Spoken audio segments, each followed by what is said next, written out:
Hello, this is Dr. Joel B. Goodin with Driven to Doctorate. Today I have a student of mine that is no longer a student. May I introduce Dr. Eric Donald. How are you, Eric? Doing well, Dr. Goodin. How are you? Excellent. Call me Joel. You're supposed to call me Joel now?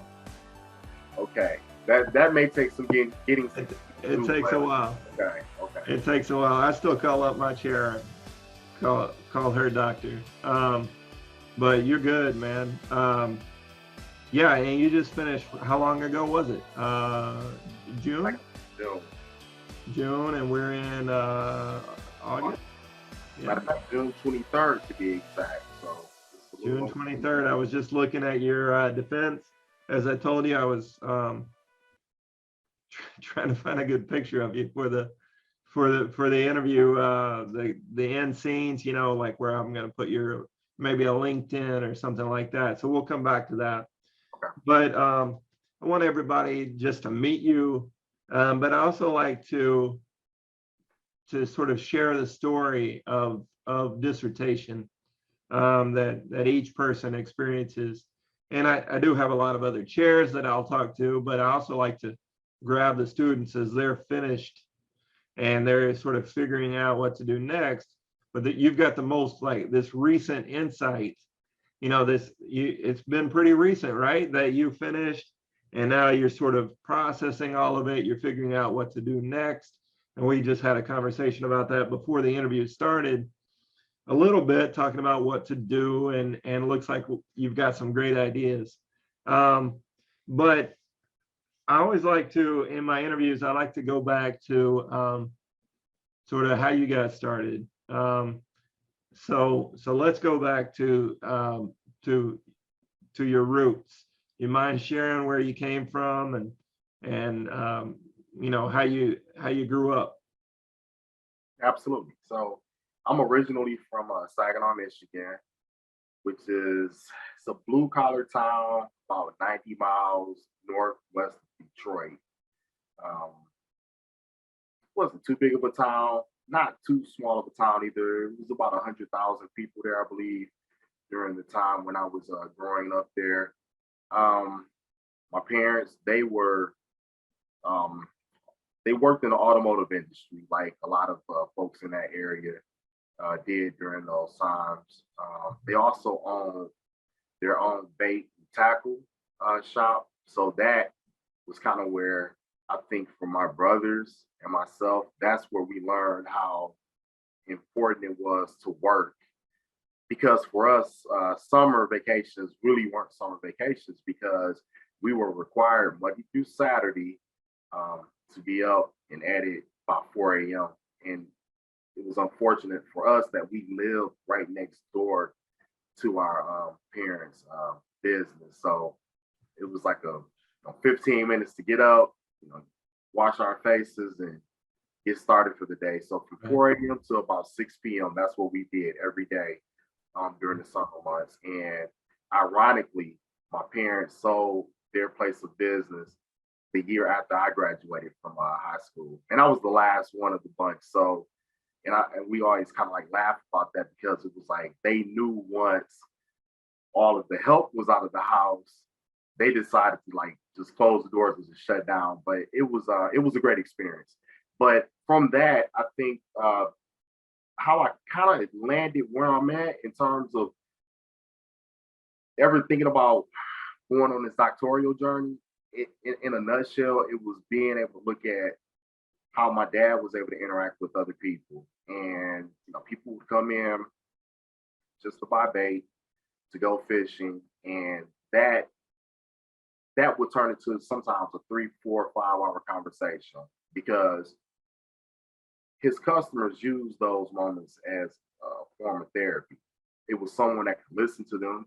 It was someone that I would like to believe that they held with a high level of respect.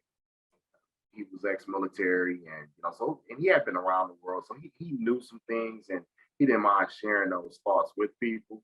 And I think that was the first beginning of me wanting to not only pursue my education, but as I got further into my education, thinking about okay, how can I use this to help other people? And that's essentially how I, ended up in the psychology program here at North Central.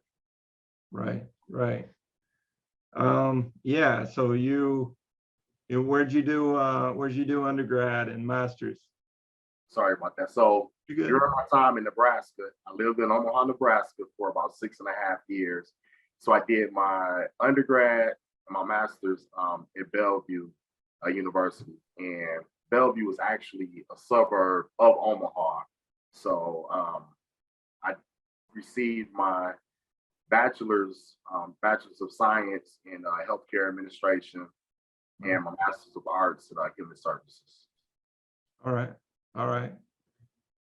And then you ended up at North Central, where we met, and I think tell if you don't mind, tell us, you were already doing this. I don't know, how long have you been doing what you do now, and share what you do. You work with fathers, correct? Yes, yes. So that's a um, part of my responsibilities.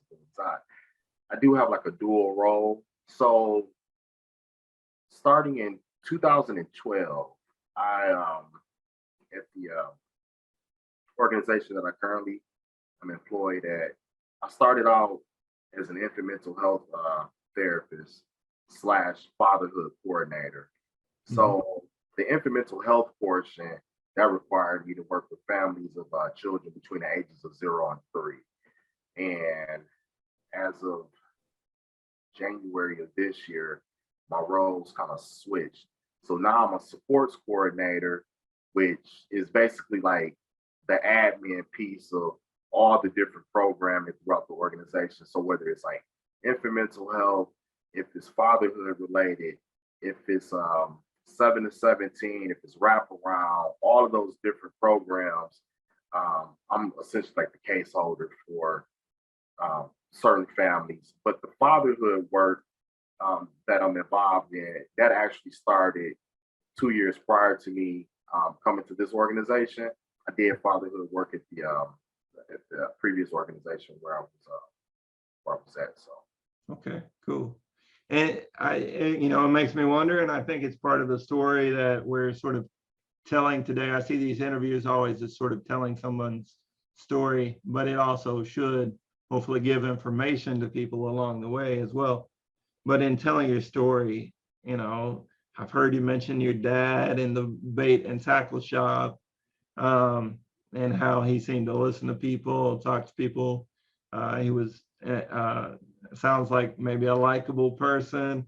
And then what was it that sort of in your mind led you to start working with fathers? What led you to that? Was it luck, or was it a plan?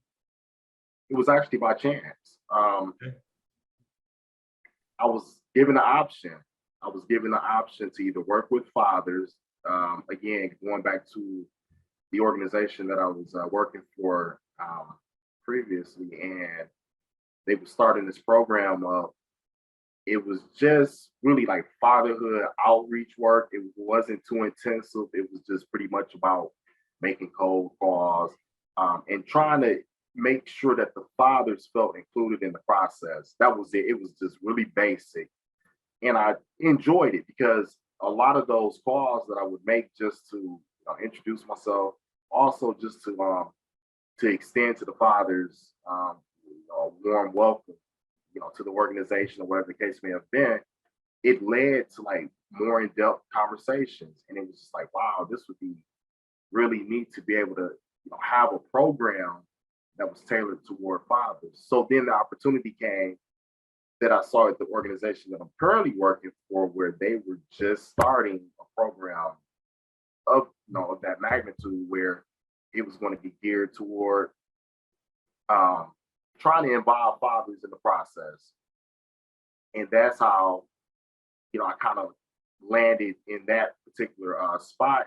But I want to just add real quick, I had the autonomy the entire time to kind of make that program whatever I wanted to make it, because there wasn't a blueprint that had been established to say, hey, we need to do A, B, and C. It was just like, come in, as long as you're interacting with dads, whatever that may look like, just go ahead and implement it and go from there. So part of that that process for me was trying to create a curriculum that the fathers that were a part of that program could follow in our parents and our groups. Cool. Cool. That sounds great. And you and I have talked about how important fatherhood is, and just sort of it's special. There's a lot of sort of discussion about fatherhood these days. In your dissertation, you focus specifically on Black fathers and the degree to which they attached and interacted with their children. And I think before we get into that, I think I wanted to, I told you I was looking online last night. I just want to read this off.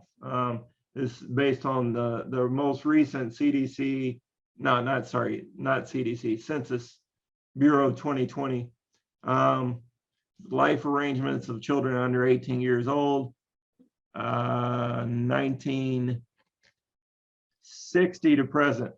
All right, so, but this is as of 2020.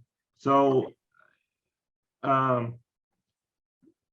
children without a father in the home are at 4 times greater risk of poverty, 7 times more likely to become pregnant as a teen, more likely to have behavioral problems, more likely to face abuse and neglect, 2 times greater risk of infant mortality in those homes, more likely to abuse drugs and alcohol, more likely to go to prison, 2 times more likely to suffer obesity, more likely to commit crime, 2 times more likely to drop out of high school.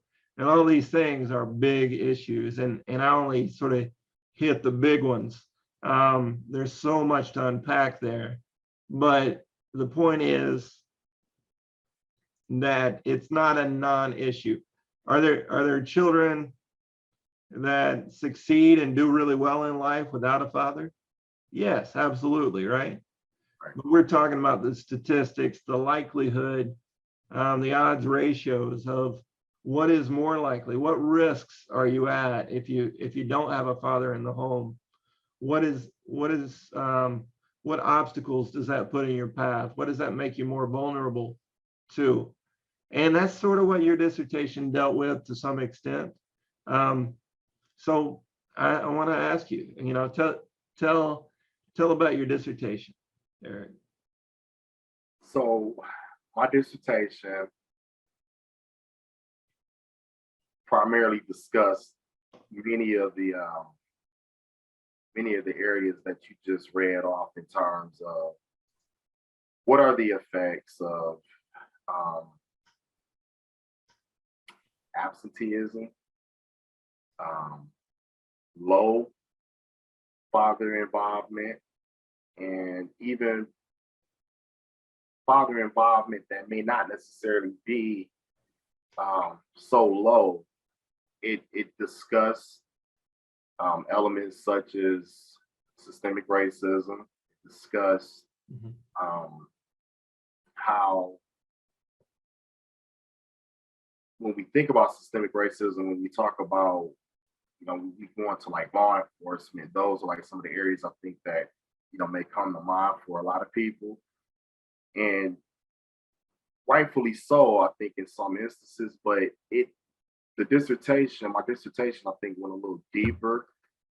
It also discussed how something as simple as just like our dietary habits could cause problems.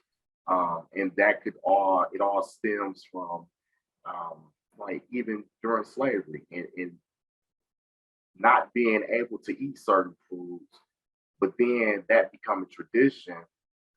Some of those foods being, becoming tradition in the Black community, and people now, even in 2021, may still eat, some of those types of food and not really realizing why they do it other than it just being tradition. So that can cause problems like diabetes, hypertension, things of that nature. Also, just thinking about how social economics play a role.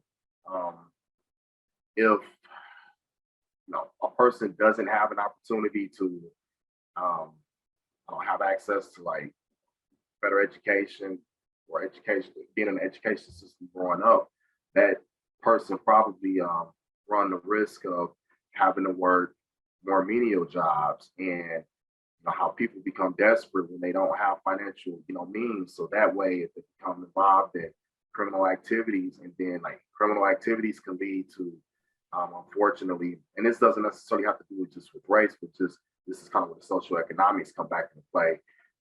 There's two justice systems in this country. So like there's the justice system for the affluent, and there's the justice system for those who may not necessarily have the financial means. So unfortunately, a lot of Black fathers have kind of fell into that category of not being affluent, and so they may be overcharged for crimes that people with financial means may only get off with like probation or something along those lines. So I think that discussing like all of those different areas and trying to discover like what are some of the root causes for absenteeism, low Black father involvement, or even in some instances where there were higher levels of Black father involvement. That was also included in the dissertation because, not to make the dissertation, it not to be a piece of subjective work, but try to get a full picture, just like what does this look like really in a nutshell? What is the Black father's experience? What has it been like, thus far? So that's pretty much what it was in a nutshell. I know I could talk about it just for hours because I spent so much time, with it, but that's pretty much what it discussed. So like again, those areas that you just mentioned from the census, 2020 census website that you can just read now. Right. And that wasn't, I don't think that was that available when you were writing your lit review, chapter 2? No. I didn't think so. Did the lit review, I believe it was 2019, 2018, going to 2019. So Right. yes, it wasn't available. So yeah, we worked together for a while, and on this dissertation, you did finish, by the way, everybody. A round of applause for Dr. Donald. But and I am extremely proud and impressed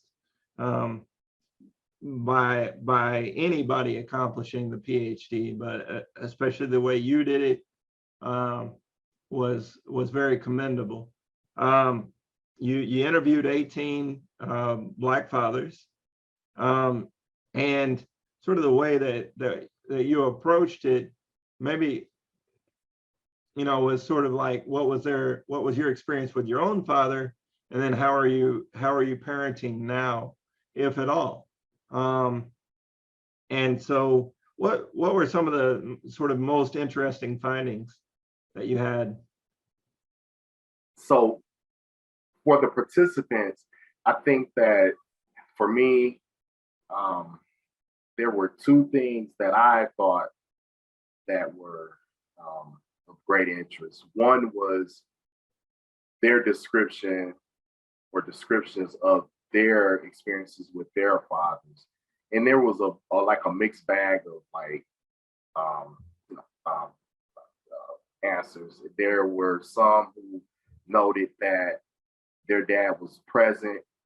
There were some that noted that their dad was like more in a co-parenting type of relationship with their mothers. And then there were others who never really knew nothing about their fathers. Right. I think the most interesting part was that out of all 18 of those participants, despite their relationships with their fathers, they all responded to being excited about fatherhood and also being present, in that they were happy to be present in the lives of their children, that they were physically present, that they were engaged with their children, and that that was like the most important part of their being was, being in their child or in their children's lives. So I think that for me, that just spoke volumes, just given the fact that, again, looking at, everyone's, different backgrounds, different age groups, different experiences, but that was the one commonality, was that they were all excited about fatherhood. Right. Yeah, we talked about that. That was really interesting to me. When I started reading your findings and your results, and you started putting that together and making me review it, and I enjoyed it sometimes, but the process is hard, but the information is always interesting. And that was just fascinating that all 18 of your participants were saying, no, I want to be the best father I can. And we talked about some of the reasons why there was such a high percentage, all 18. I mean, I don't think you could, I think that's very hard to find 18 different fathers that are so motivated to do the best they can to be a great father. But we talked about, I think you recruited through your networks, which, right, to some degree, where a lot of the fathers that got the recruitment, that were recruited, were more likely to already be sort of on board with, like, well, I'm already interested in what, maybe they knew you from the work you do with fathers. And so they were already a little bit primed. They were already interested and invested in being fathers. Is that accurate? Kind of, sort of, but yeah, I would be remiss to not mention the fact that they also were a part of a nonprofit, but not a nonprofit that I'm affiliated with or Okay. work with. But still, I think that within this nonprofit that they were affiliated with, even though they didn't have, this nonprofit doesn't offer any programs specific for men, but it's more of their approach is more about the family as a whole. Mm-hmm. So I still would say that with them being affiliated with the programs that nonprofit offers, probably, if it didn't prime them, it may have also motivated them Mm-hmm. in a sense that, wow, at least being a part of this research project, because it's like, okay, now this is something that is focusing more on, like, what is the father experience, what does that look like? So yeah, I think it's a combination of both. I think that I would have to agree with them being affiliated with the nonprofit that focuses on healthy families, and also just being able to have the opportunity to have a discussion about that fatherhood piece was probably something that was of interest to our 18 participants. Yeah. So, and I remember when we started this conversation about, and everybody, if you're watching because you're planning to do a dissertation or you're working on it, we all have this conversation at the beginning. What are you going to study? What's a research problem? All that, making sure it's justified, all that discussion. But with you, we came to this sort of early discussion. I recall, I think it's important. We talked about, we were sort of talking about what we call BFA, Black Father Absenteeism. And then we discussed, that's sort of negative. That's negative, and it doesn't account for the fathers that are present. And there are fathers that are present, like your own father, right? And plenty of fathers throughout. I just don't know. I don't ask everybody if their father was present. But you got that opportunity to do so. But we sort of decided to operationalize sort of it wasn't a variable so much, but it was sort of to understand it as a continuum of involvement, instead of just a dichotomous, were you present or were you gone? And what did you hear about that from these regarding their own fathers? What did they say? Were they across the spectrum of involvement? They were. In terms of physically being present, and I'm just doing this off the top of my head. Of the 18 participants, I believe physically present, there were like 3 dads that said their dads were physically present. I believe that there were two dads that had unique situations where they had a stepfather and they also had their biological father. One of the dads had the stepfather that was present. Bio dad really wasn't present a whole lot. The other dad, neither the step or the biological father was physically present. Mhm. And then the remainder of them, they mentioned that either that dad wasn't present at all, or they just didn't even know anything about their fathers. So yeah, it was pretty evident that out of the 18 participants that, unfortunately, the majority of them um, grew up in a home where dad wasn't physically present. And yet all of them were sort of committed to some degree. We're not going out and following them and watching their lives, but they were at least stating, this is important to me, that I either, if their father was involved in their life and present, they said, I want to be like that. And the ones that experienced a more absent father, more on that end of the spectrum, they were saying, I want to do better. I want my kids to have me involved. Is that fair? That's very accurate. No, that was that's what that was my takeaway from Mhm. um, those interviews, was that um, the like these 18 men, they made a conscious decision that, like you said, either they were going to emulate their fathers or they were going to be nothing like their dads. And I think it's safe to say that for the ones that chose not to be anything like their fathers, they're proud to say that.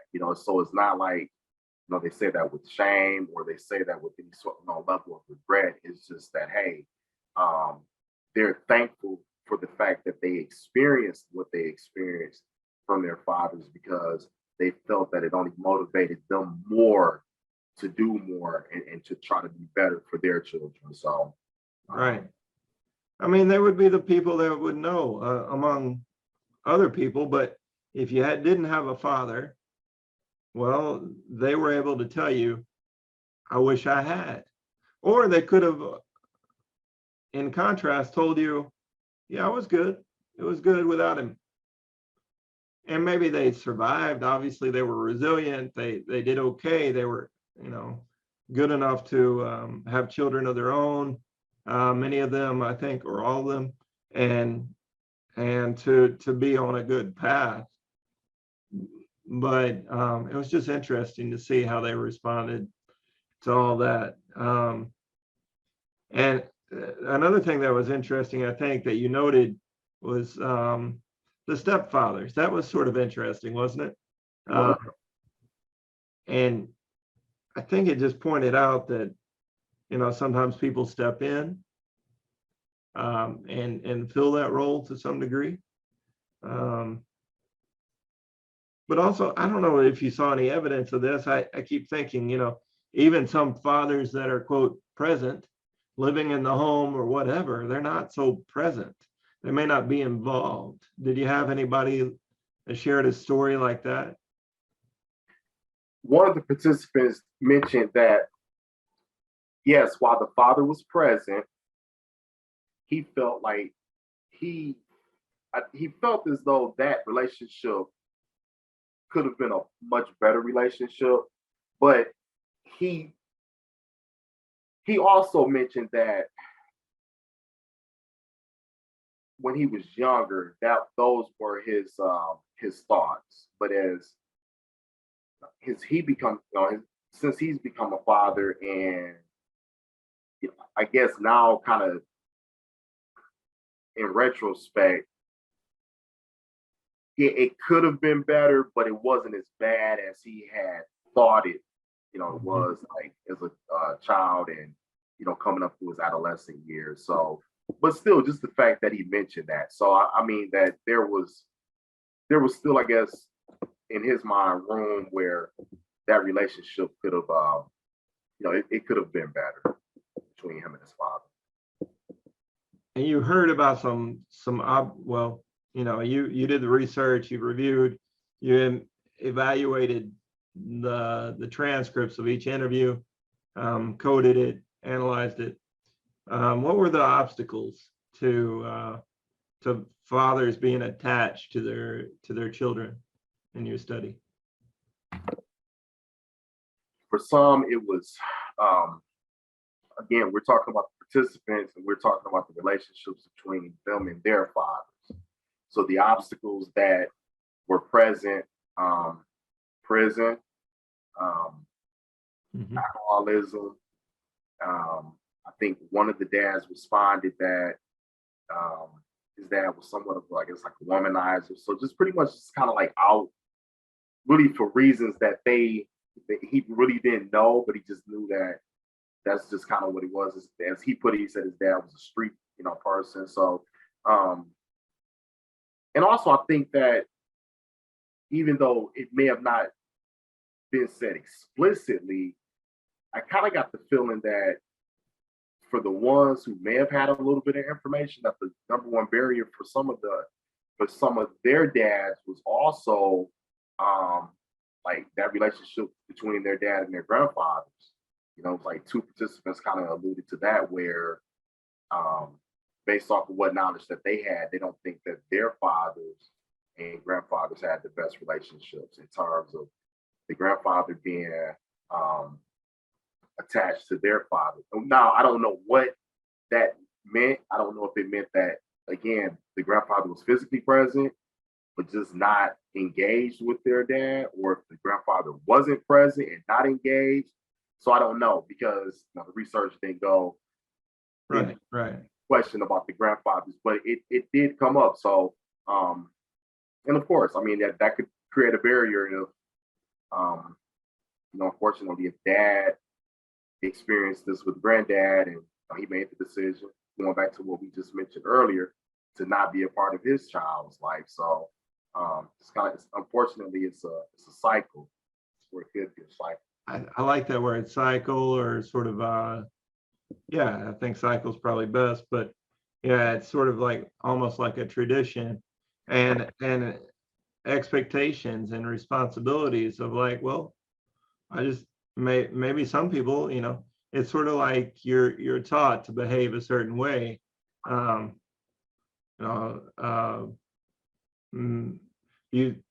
Maybe some fathers really they're not taught to do it, maybe, and thus they don't develop the skill set, which I know there are skills, but a lot of it's just being there, right? And loving your kid. I want to get to the sort of practical. What can be done? What can be done in the world? Is there anything? And I know your study was a qualitative study, 18 people sharing their stories, and there's more research that needs to be done. But what can we take from what you learned and sort of say, well, these are some possible solutions, or at least beginnings of solutions? No, absolutely. So, I mean, you already mentioned the first. I think one of the things that's going to be important moving forward is that additional research should be done. I think it needs to be done. But also, like you said, in a practical sense, and I mentioned this also in the dissertation, kind of like in the recommendations, a portion of the dissertation, I think that being able to develop programs whatever that may look like. I don't necessarily know what that should look like, but just being able to develop programs that focus more on fatherhood. And also, I think being able to create curriculums that can better equip um, men on fatherhood. Because oftentimes I think that people feel that if you seek help or if you seek advice, that you're automatically saying that you're doing a bad job, and that may not necessarily be the case. But I think that when if we have programs available where other men can see that, oh wow, I'm not in this alone. I'm not the only one that feel this way, and that okay, this is not necessarily a bad thing, that I care enough about my child or my children that I just want to, I guess the analogy I can think of is just having like a tool bag and saying, okay, I can add additional tools to this tool bag. It's not to say that the tools that I already possess are the wrong tools, but we already know that there's a time to use certain tools. If you think about taking a hammer and a nail, you drive a hammer and a nail, okay, if you're trying, that will definitely fasten something, to a wall or whatever the case may be. But then there's also times where it's more effective to use, a screw and then use a screwdriver. But I mean, you could definitely take a hammer and still drive a screw into the wall, but it's going to probably be more effective if you use a screwdriver. So I think that's kind of like where my hope would be, that we could take information from this dissertation and we could use it to help fathers. So that way they would know not to blame them, but to get them to realize that maybe some of the tools that we've been using just aren't as effective. Not to say that they haven't worked to some degree, but there are other things that we can do that might be a little bit more effective. And I think also too, I think in a sense to celebrate fatherhood too, because really, if you think about it, fathers just really aren't celebrated a whole lot either. So,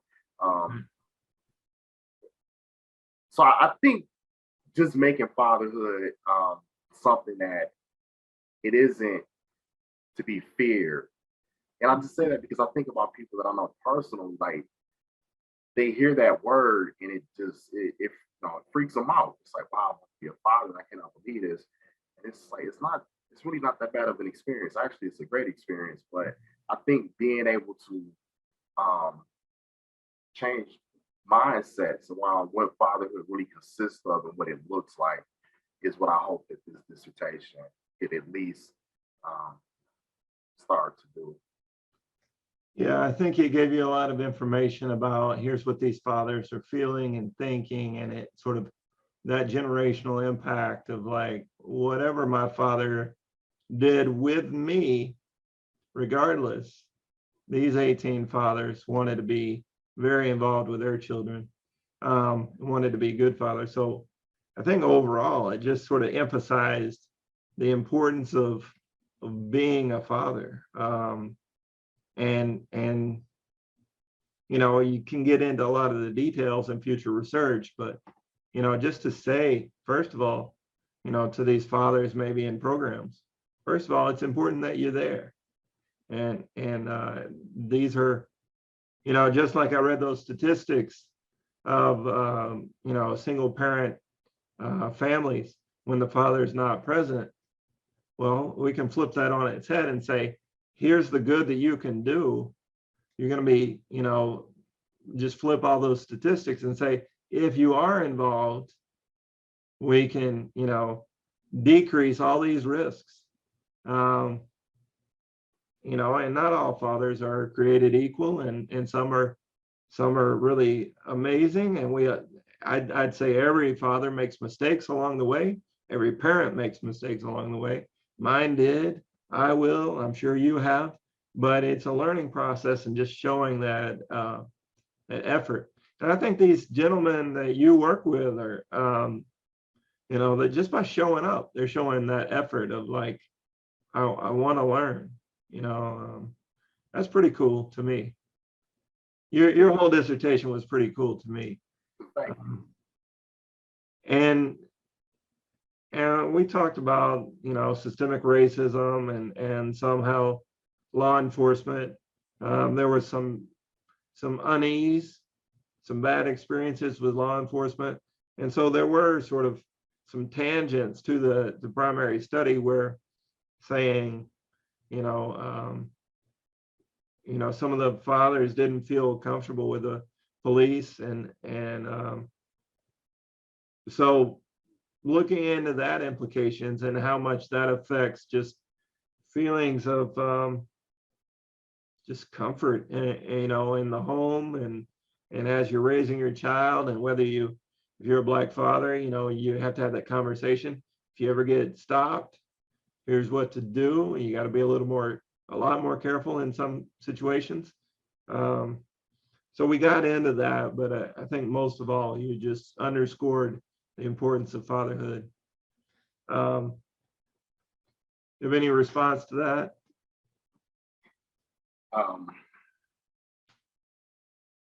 That was one area. That was another area I neglected to mention earlier that the response out of the 18 dads were that 16 of the 18 did not feel comfortable with law enforcement. And one of the participants happened to be a former detective, Right. so he was a part of law enforcement. The other dad was he's in the military, so they were more or less disappointed. It wasn't necessarily like uncomfortable, but they were disappointed with some of the current law enforcement policies and I guess like the lack of training and things of that nature. So more logistical issues, I think, were like more or less their concerns. But yeah, I mean, overall, it was impactful to see that because, again, it when we think about the physical implications, we know that if you're locked up or if you're harmed in some sort of way, that if you're physically not present, that will affect your level of attachment and involvement. So, Mhm. And then, like I said, that concern for their own children, because some of these men were of age where they're now grandparents. So just thinking about their children and thinking about what that would look like. So yeah, it was pretty sobering. But Yeah, and you were collecting data, I believe, just after the George Floyd shooting, correct? Or somewhere right around that time. And so it was even more sort of emphasized, I believe, just because there have been so many recent um, um, sort of negative interactions with law enforcement that have been in the public eye.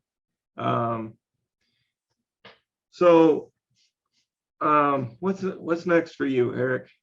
You're done, you're a doctor, Dr. Eric, Dr. Donald. I don't know which we'll go with. You get to decide. But yeah, what are you doing next? I know we talked about sort of figuring some of it out, but so what's next for me is some of the things that we mentioned in terms of like practical applications. right. So I would like to be involved in writing curriculums, some of those curriculums that we just discussed, um, doing workshops. Right. I know you and I have talked, hopefully being able to have an opportunity to collaborate with you. I know that Dr. Tanksell also, during my defense, you know, extended a warm welcome to, reach out to her at any time. So I guess I want to continue research. I don't know what that will look like, but I do know that I want to continue in some sort of way to affect what fatherhood looks like now. Right. So yeah, so I'm pretty excited. Sorry I don't have like a real clear answer, but I think that I'm excited, and I'm just excited for like the different types of possibilities. And but I do know that I wanted to focus on fatherhood. Yeah, and you did, and I think you did a great job. And so, and you do. We talked, and you have some great ideas. And 2 months is, it's only been a couple months, exactly, I think, right? So, you've got some time to figure it out. How do you feel? Do you feel like, man, I'm so glad I did this, or man, I spent a lot of money? Um, what what's your thought looking back at it and saying, I spent this amount of time and this amount of money, and how does it feel to be finished and look You know, back I, at it? oddly enough, I believe it's been a mix. I've had mixed emotions because I think I was so focused on finally finishing up, and once that happened, I was happy. I was grateful to be finished. But then after about 2 weeks of being finished, I really didn't think about what would this look like. I would compare this to like how do parents feel once they become like empty nesters. It's like they go throughout their entire lives with their children being in the home, and they're just like, I cannot wait for the last one to like leave out the door. But then once that last child, leaves out the door, it's kind of like, wow, we didn't think ahead. Like, what would this look like? Starting today, this is, you no longer have to get up and do this, or you have to be focused on that. And I think for me, that's kind of like when everything kind of, I guess it began to sink in a little bit, because I was like, there's nothing that's dissertation related that I need to work ahead on, or, send Dr. Goodin an email to see like what's the next steps in the Yeah. process, or, revisions. It was just like, it's done, it's over with. So as strange as it seems, I actually missed like the first, like I said, maybe first couple of weeks. I missed the process because this was a journey that I started back in 2015. So that was 6 years, and to have something that's a part of your life for 6 years, and then all of a sudden, it comes to an end. Um, Mhm. yeah, like I said, I just had mixed emotions. I was happy and grateful, but I also, I was, I guess I was a little sad to see it, all kind of come to an end. So, Well, I'm still here, and we have some things that we're thinking about doing together. There's plenty of goals left, but for anybody watching that's still a student or thinking about being a student, there is this time like after you finish when it's just surreal. You have all this existential sort of thoughts of like, that have to do with your identity. Who am I now? I'm not a doctoral student anymore. I'm a doctor. And my purpose in life, my daily goal is finished. Like I reached that. So what do I do now?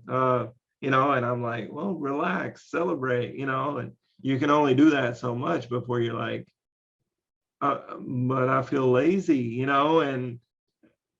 um, and so that I would say that, that's a good opportunity for people when you finish, celebrate, relax, sure, but then pick up, figure out what to do next.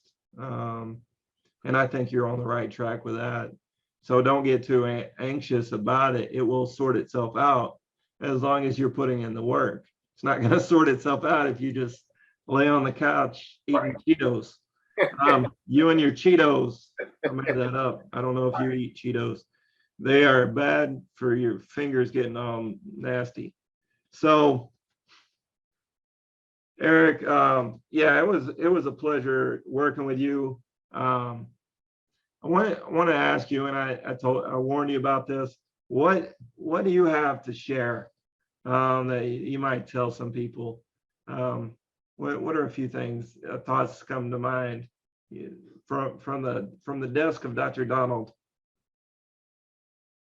Absolutely. So I think the one piece of information I would like to share with everyone is that as early on as you possibly can in your dissertation journey, do everything that you can to try to recondition your mindset. And the reason why I say that is because most of us, if not all of us, if you go all the way back to grade school and go all the way through even your master's program, we've been essentially conditioned to like have a teacher, an instructor, a professor give us an assignment and grade us on our performance. And that's pretty much it. And maybe you may have a test to try to see how proficient you are in that subject, and it's on to the next course or on to the next class. But the dissertation process is like totally different than that because A, you're the creator of like what this topic is going to be about. And B, once you create the topic, and I'll just share this with everyone to just give a little bit of insight of what type of student I was. My entire life, I was fortunate. I didn't have real difficult times, even in subjects that I really didn't have interest in. I could always get through them and just kind of just essentially breeze through. And it was even the same way undergrad and even in my master's program, and even with the coursework for the dissertation, it was like, okay, this is familiar. This whole, the setup is familiar to me. But once, after I left the prospectus and went into the actual dissertation program, writing of the dissertation, one of the things that I did that was not of a benefit to me was that I had conditioned myself not to read feedback and comments from my instructors. And I vividly remember having a conversation with you, Dr. Goodin. We had a talk like we're talking right now. Yeah. Gave feedback. I submitted the work, and obviously I resubmitted what I already had submitted. And I appreciate you for this, but you reached out to me. You were like, "Hey, is everything okay?" Because you just had a talk, and I know, like based off of what we talked about, it seemed like you were, we were on the same page, but then it's like the work you submitted, like what happened? So it was in that instance that I went back and I read the feedback, and it was just like, wow, had I done this initially, I would have saw exactly why you reached out to me to question if I was okay or not, because I mean it was clear, it was explicit, like, hey, take care of A, then take care of the rest of this. And then for me to resubmit what I had already submitted originally, that was like a teachable moment for me. And I think that the reason why that was important, because from that moment, once I started to value the feedback and actually started reading the feedback, it just made the journey a lot easier. I mean, I'm not saying that there weren't periods where I still had, I found it difficult to move forward, but I still had a better sense of like where I stood even within the journey. But if there's anyone out there that was, like myself, that just really don't care to read feedback, then get ready for like a real long like journey, because you really don't have a sense of where you are in the process if you're not taking the feedback that your chair is providing to you seriously.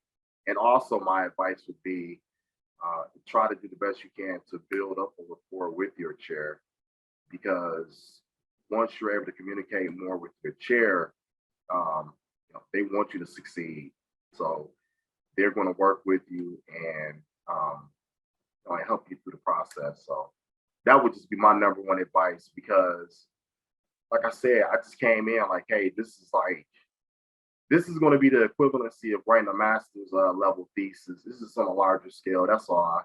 No sweat. And lo and behold, I found out that it was totally different. Some similarity, but enough differences to really create a problem, a lot of self-imposed problems. So, yep, my advice would be just to stay focused and stay on top of communications between you and your chair and committee, and build a relationship between your chair and your committee as quick as you possibly can. So, Yeah, I appreciate you pointing that out. It's just, it's something you can't do it alone. That's why you have a chair. That's why the chair, everybody, I don't know, mentions their chair. You know, that becomes a person in your life. Even if you hate them, love them, whatever, they're the person that is your, I always, you know, say coach, guide, Sherpa, whatever you want to call them. They're the person that tells you when to take a left, when to take a right, when to keep going straight, when to speed up, slow down, and all in terms of like writing a paper. You know, that's my job, and I've had to learn to do it and hopefully keep getting better at it. But if the student ignores that, you know, it's just like, no, I'm just going to keep going the speed I'm going. I'm like, that's not going to work out for you. And that's what you're saying is, you know, because it's such a unique project and process that you have to have that guide or you're going to get lost. Whereas so many other things are just like, all right, you work on this, you turn it in, I'll give you a grade. And that's not what we do with the dissertation. We work on it till it's right, so to speak, until it reaches some threshold of scholarship and excellence.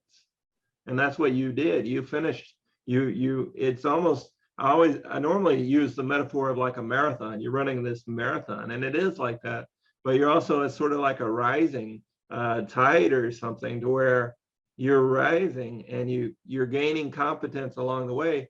And finally, eventually you reach a threshold of competence and excellence and scholarship to where you, Eric, are now worthy of being called doctor, and you've earned your PhD. And that the final defense of your dissertation was just, as I told you before you did it, it's just it's a symbolic event, you know, to where I already know that, you know, you did all this work, you know it. This is just your final presentation. It's like you're going to do it, you know, some dance at the end of everything, and we're going to watch and celebrate. And man, you did a fantastic job. I look forward to hopefully having you back on, and maybe doing some work about working with fathers, Black fathers, but maybe fathers of all colors, and just see how we can help. I say if we help the fathers, we help the children, right? And so we're helping our future generations, and maybe maybe having a big impact on society, you know. And it's not just about males, you know. If we teach our males to have integrity, character, morals, principles, values, to be good people, to do the next right thing, then how are they going to interact with women? You know, they're going to interact with respect, hopefully, with boundaries. They're gonna be partnered with them, and work alongside them, and hopefully just keep getting better as men. So I love what you do. I've loved the topic since you introduced it to me, and I think there's a lot more work to be done. You have any final thoughts or statements you want to, or any plugs for yourself? If anybody wanted to reach out to you, how would they do that? Anything like that?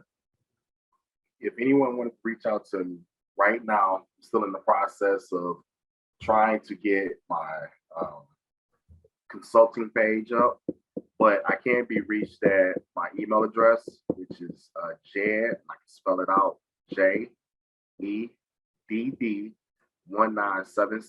at gmail.com. And yeah, just put in the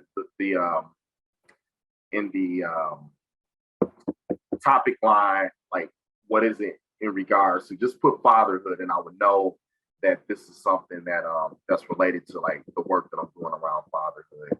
I do want to appreciate you, Dr. Goodin, for giving me an opportunity to come discuss my dissertation and just have an opportunity just to talk to you. Because like I said, we've always had great conversations in the past, and I look forward to continuing this conversation. You're I don't know the word, but because it gets all weird with who's the father, who's the son, and who's the brother. Are we brothers or whatever? But without figuring all that out, I'd say, with a lot of students, it feels like family at the end of it, no matter what you want to call it. But you feel like family to me. We've had some long conversations over time and really dug through some difficult things as the George Floyd stuff was going on. We talked about it, you and I, and we just were respectful and kind to each other. And anyway, I've appreciated this. Everybody, reach out to Eric Donald. You also have a LinkedIn page. I don't know if you follow it, but if you pay attention to it. But everybody, please, send out a shout out to Eric Donald. This has been Driven to Doctorate, hosted by me, Dr. Joel B. Goodin, and guest Eric Donald. Dr. Eric Donald. All right. Thank you.